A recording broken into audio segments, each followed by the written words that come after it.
Very many good things about you. Kayo pala yung editor ng Philippine Political kaklase pa rin. Kayo kayo naman po ay Radio Veritas, no?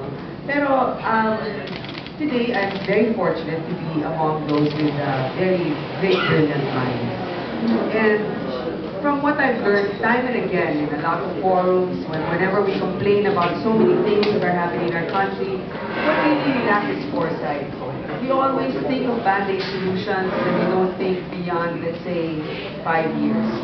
So it's really important to think of how we are going to impact the future in all the decisions that we make. Now, the reason why sometimes we have all of these troubles is we sell ourselves short.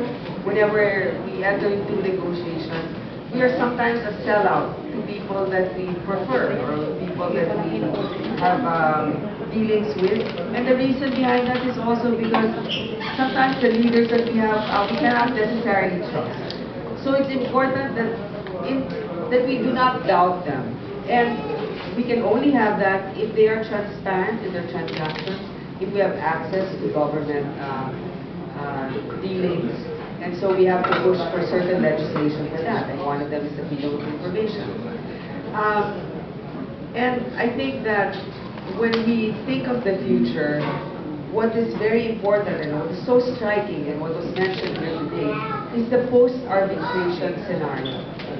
If we are going to go here, if we're going to deal with a big, with a country like China, we have to realize that diplomacy is very important. It's not necessarily selling ourselves out, but it's being practical also, because after the arbitration, what happens? Are we really ready to face the consequences of that?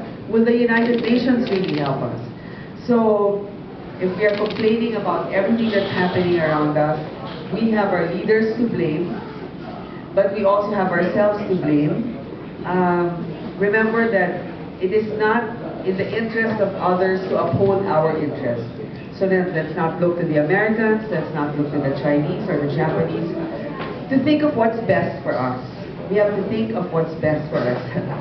So thank you. Thank you again for the opportunity. Okay,